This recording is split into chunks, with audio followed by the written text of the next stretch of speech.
हुबली में हिंदी ज़बान के नंबरों को ख़त्म करने के रियासती हुकूमत के फ़ैसले के ख़िलाफ़ असातिज़ा, तलबा और तालीमी माहिरीन ने क़ानून साज़ काउंसिल के रुकन बसवराज होरट्टी से मुलाकात की। असातिज़ा के नुमाइंदों, असातिज़ा, तलबा और तालीमी माहिरीन ने हुकूमत के इस फ़ैसले पर नाराज़गी ज़ाहिर करते हुए कहा कि हिंदी ज़बान को सिर्फ ग्रेड तक महदूद करना और नंबरों को लाजमी ना रखना मुनासिब नहीं है।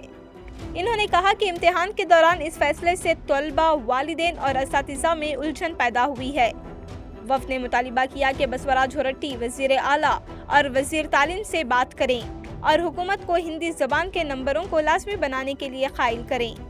इन्होंने कहा कि लाजमी तालीम में हिंदी ज़बान भी शामिल है, इसीलिए इसके नंबरों को ख़त्म नहीं किया जाना चाहिए।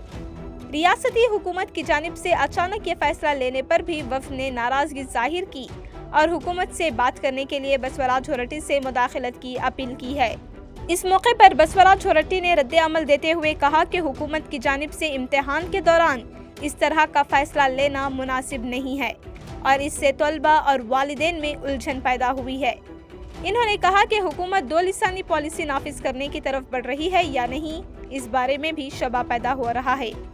इन्होंने यकीन दिलाया कि वज़ीर आला और मुतल्लका उज़रा से बात करेंगे और इस मसले को हल करने की कोशिश करेंगे। ನಮ್ಮ ರಾಜ್ಯದಲ್ಲಿ ದೇಶದಲ್ಲೆಲ್ಲ ಕಡ್ಡಾಯವಾಗಿ ಕಡ್ಡಾಯ ಶಿಕ್ಷಣದಲ್ಲಿ ಉಳಿಸಿದರು. ಇದನ್ನು ನಾವೆಲ್ಲ ಕಲಿಯುವಾಗಕ್ಕಿತ್ತು, ಹಿಂದಿ ಇವಾಗಿತ್ತು, ಈಗಿತ್ತು. ಬಟ್ ಒಮ್ಮಿಂದೊಮ್ಮಿಗೆ ಸರ್ಕಾರ ಅದು SLC ಎಕ್ಸಾಮ್ ನಡೆದಾಗ ದಿಢೀರ್ನೆ ತೀರ್ಮಾನ ತಗೊಳ್ಳೋದು ಒಳ್ಳೆಯದಲ್ಲ. ಇದಕ್ಕೆಲ್ಲ ಶಿಕ್ಷಕ ಪ್ರತಿನಿಧಿಗಳು ಮತ್ತು ಪದವೀಧರ ಮತ್ತು ಅರ್ಪಿತರು ಎಲ್ಲರೂ ಇದಕ್ಕೆ ವಿರೋಧ ವ್ಯಕ್ತಪಡಿಸ್ಯಾರ. ಮತ್ತು ಭಾಳ ಜನ ಇವತ್ತು ಇದನ್ನು ವಿರೋಧ ವ್ಯಕ್ತಪಡಿಸ್ಯಾರ. ಹಿಂದಿ ಅದು ಮಾತೃಭಾಷೆ ಇದು. ಇದನ್ನು ಕೇವಲ ನೀವು ರಾಜ್ಯದಲ್ಲಿ ಏನಾರು ಮಾಡಿರಿ, ರಾಜ್ಯದಲ್ಲಿ ನೀವೇನೋ ಆಫೀಸಿಗೆ ಅದು ಏನು ಬೇಕಾದ್ರೆ ಮಾಡ್ಬೋದು. ಬಟ್ ಮಕ್ಕಳಿಗೆ ಶಿಕ್ಷಣ ಕೊಡೋದು ಹಿಂದಿಯನ್ನು ನಿಲ್ಲಿಸಬಾರ್ದು.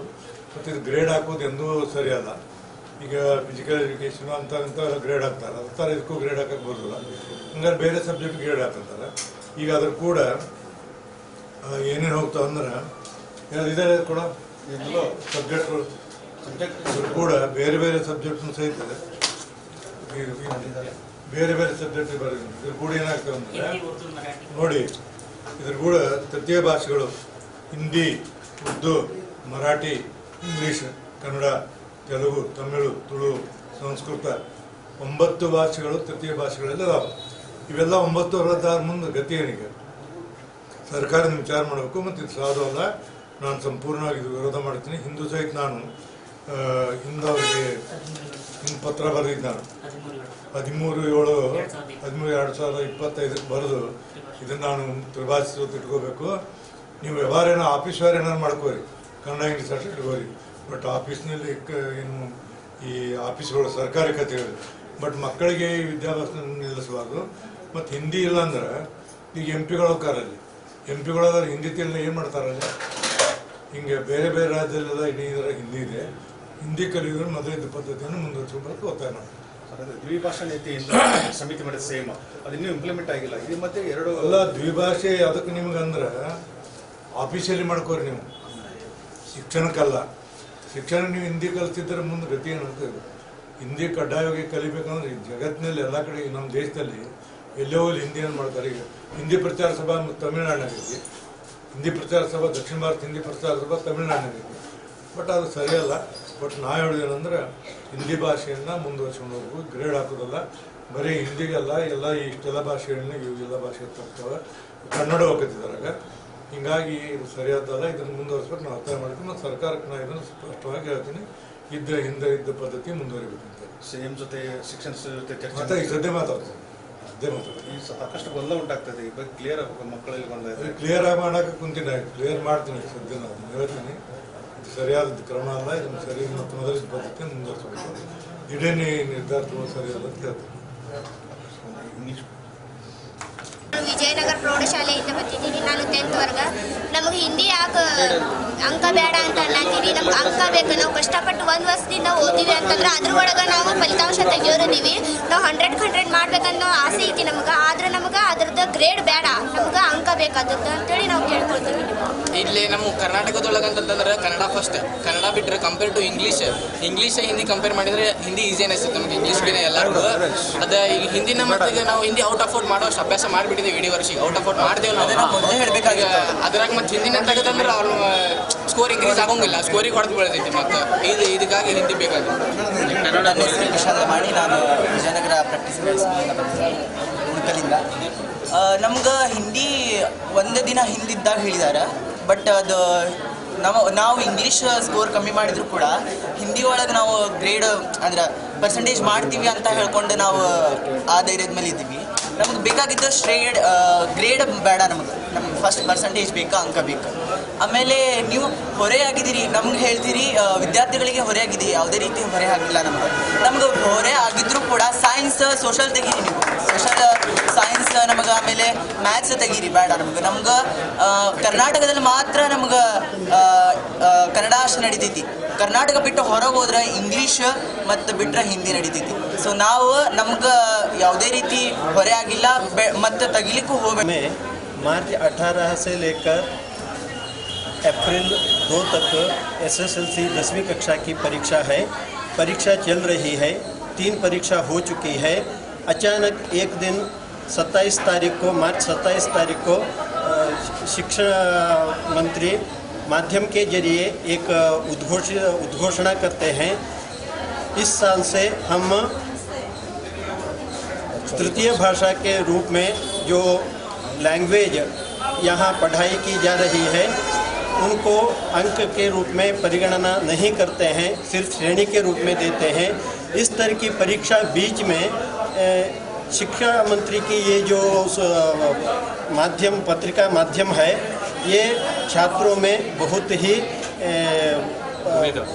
दुविधा उत्पन्न करती है. इतना ही नहीं, आगे की परीक्षा में वो पढ़ने के लिए भी सक्षम नहीं होते हैं. छात्र अब पूछ रहे हैं, हम साल भर इसमें काम किए हैं, अध्यापक लोगों ने जिस तरह पढ़ाई करने के लिए कहा है उसी तरह हमने मेहनत के साथ पढ़ाई की है, हमारी मेहनत के लिए क्या कोई मूल्य नहीं है क्या? इस तरह छात्र पूछ रहे हैं. इसलिए इस तरह परीक्षा के बीच में ये जो शिक्षा मंत्री का उद्घोष है ये जो बहुत ही असंवैधानिक है, क्योंकि छात्र जो लगातार पढ़ रहे हैं, जून महीने में भी इसके बारे में बताना था, जून महीने में उसके बारे में नहीं बता रहे हैं. अब परीक्षा के बीच में इस तरह का निर्णय ले रहे हैं, ये तो सही बात नहीं है. बच्चों के भविष्य के लिए, बच्चों के मन में परीक्षा के संदर्भ में अवसर पर इस तरह दुविधा उत्पन्न हो रही है. विषय हमको सरल है, हम उस विषय को ज़्यादा मेहनत से पढ़ते हैं. मेहनत का फल मीठा होता है. ಆದರೆ ಇಲ್ಲಿ ಪರಿಶ್ರಮ ಇದೆ, ಅದರ ಫಲನೇ ಇಲ್ಲ. ನಮ್ಮಂಥ ವಿದ್ಯಾರ್ಥಿಗಳು ಹಿಂದಿ ವಿಷಯವನ್ನು ನಾವು ಬಹಳ ಪರಿಶ್ರಮದಿಂದ ಓದಿರುತ್ತೇವೆ. ಅದು ನಮಗೆ ಸ್ಕೋರಿಂಗ್ ಸಬ್ಜೆಕ್ಟ್. ಯಾವುದೇ ನಾವು ಅದನ್ನು ಟಫ್ ಅಂತ ಅಂದ್ಕೊಂಡಿರಂಗಿಲ್ಲ. ನಾವು ಕಾಲೇಜುಗಳಲ್ಲಿ ಹೋಗಬೇಕೆಂದರೆ ನಮ್ಮ ಫಲಿತಾಂಶವನ್ನು ನೋಡುತ್ತಾರೆ. ಆ ಫಲಿತಾಂಶವನ್ನು ಹೆಚ್ಚಿಸಲು ಸರಳವಾದ ವಿಷಯವೆಂದರೆ ಅದು ಹಿಂದಿ. ಈ ಹಿಂದಿ ವಿಷಯವನ್ನೇ ನೀವು ತೆಗೆದರೆ ಅದರ ಬದಲಾಗಿ ಗ್ರೇಡ್ ಇಟ್ಟರೆ ನಮ್ಮ ಪರಿಶ್ರಮಕ್ಕೆ ಯಾವುದೇ ಪ್ರತಿಫಲ ಸಿಗುವುದಿಲ್ಲ. ಹಾಗೆಯೇ ನಾನು ಮಾನ್ಯ ಶಿಕ್ಷಣ ಸಚಿವರಿಗೆ ಕೇಳಿದುಕೊಳ್ಳುವುದೇನೆಂದರೆ, ತಮಿಳುನಾಡಿನಲ್ಲಿ ನಾವು ಕೇಳಿರುವ ಹಾಗೆ ಅಲ್ಲಿ ಹಿಂದಿ ವಿಷಯವನ್ನು ಬಹಳ ಜಾಸ್ತಿ ಪರಿಗಣಿಸುವುದಿಲ್ಲ, ಅದನ್ನು ಕಡೆಗಣಿಸಿ ನೋಡುತ್ತಿದ್ದಾರೆ. ಆದರೆ ನಮ್ಮ ಕರ್ನಾಟಕದಲ್ಲಿ ಅದು ಆಗುವುದು ಬೇಡ. ನಾವು ಅನ್ಯ ರಾಜ್ಯಗಳೊಂದಿಗೆ ವ್ಯವಹರಿಸಲು ನಾವು ಈಗ ಇಲ್ಲಿ ಕಾಲೇಜ್ ಮುಗಿಸಿ ನಾವು ಜಾಬ್ ಹುಡುಕೊಂಡು ಬೇರೆ ರಾಜ್ಯಗಳಿಗೆ ಹೋದರೆ ನಮಗೆ ಅವರ ಭಾಷೆ ಬರುವುದಿಲ್ಲ. ಉದಾಹರಣೆಗೆ ಮರಾಠಿ, ತಮಿಳು, ತೆಲುಗು ಇತ್ಯಾದಿ ಭಾಷೆಗಳು ಬರುವುದಿಲ್ಲ. ಆದರೆ ನಮ್ಮ ಭಾರತ ದೇಶದಲ್ಲಿ ಕಾಮನ್ ಆದ ಭಾಷೆ ಎಂದರೆ ಅದು ಹಿಂದಿ. ಇದನ್ನೇ ನಾವು ಕಲಿಯಲು ಬಿಟ್ಟರೆ ನಮಗೆ ಹಿಂದಿ ಏನೂ ಬರುವುದಿಲ್ಲ. ಹಾಗೆಯೇ ನಾವು ಅನ್ಯ ರಾಜ್ಯಗಳೊಂದಿಗೆ ವ್ಯವಹರಿಸಲು ಬರುವುದಿಲ್ಲ. ಹಾಗೆ ನಾವು ನೋಡಿದ ಹಾಗೆ ನಮ್ಮ ಭಾರತ ದೇಶದಲ್ಲಿ ಸುಮಾರು 17ಕ್ಕೂ ಹೆಚ್ಚು ರಾಜ್ಯಗಳಲ್ಲಿ ಹಿಂದಿ ಪ್ರಮುಖ ಭಾಷೆ. ಇದನ್ನೇ ನಾವು ಬಿಟ್ಟರೆ ಅವರೊಂದಿಗೆ ಏನು ವ್ಯವಹರಿಸಬೇಕು? ಹಾಗೆಯೇ ನಾವು ನೋಡಿರುವ ಹಾಗೆ ನಮ್ಮ ಪ್ರಧಾನಮಂತ್ರಿಗಳು, ಗೃಹ ಮಂತ್ರಿಗಳು, ರಾಷ್ಟ್ರಪತಿಗಳು ಇವರೆಲ್ಲ ಹಿಂದಿ ಭಾಷೆಯಲ್ಲೇ ವ್ಯವಹರಿಸುತ್ತಾರೆ. ಆದರೆ ನಮ್ಮ ಕರ್ನಾಟಕದಲ್ಲಿ ರಾಜ್ಯದಲ್ಲಿ ಇಟ್ಟುಕೊಂಡು ಈ ಹಿಂದಿ ಭಾಷೆಗೆ ಬಹಳ ಕಡೆಗಣಿಸಿ ನೋಡಿದರೆ ಅವರು ಮಾತನಾಡಿರುವುದು ನಮ್ಮಂತಹ ಜನಸಾಮಾನ್ಯರಿಗೆ ಅದು ಏನೂ ಅರ್ಥವಾಗುವುದಿಲ್ಲ. ಹಾಗೆ ಹಿಂದಿ ಭಾಷೆಯನ್ನು ನಾವು ಬಹಳ ಅದಕ್ಕೆ ಪರಿಗಣಿಸಿ ನೋಡಬೇಕು. ನಾವು ಹಿಂದಿ ವಿಷಯಕ್ಕೆ ಅದನ್ನು ಕಡೆಗಣಿಸಿ ನೋಡಲೇಬಾರದು. ಹಿಂದಿ ವಿಷಯವನ್ನು ನಾವು ತುಂಬ ಚೆನ್ನಾಗಿ ಓದಿ ಹಾಗೆ ಹಿಂದಿ ವಿಷಯಕ್ಕೆ ಏನು ಸ್ಥಾನವಿದೆಯೋ ಅದನ್ನು ಕಲ್ಪಿಸಿಕೊಡು ಎಂದು ನಾನು ಮಾನ್ಯರಿಗೆ ಕೇಳಿಕೊಳ್ಳುತ್ತೇನೆ. ಧನ್ಯವಾದಗಳು.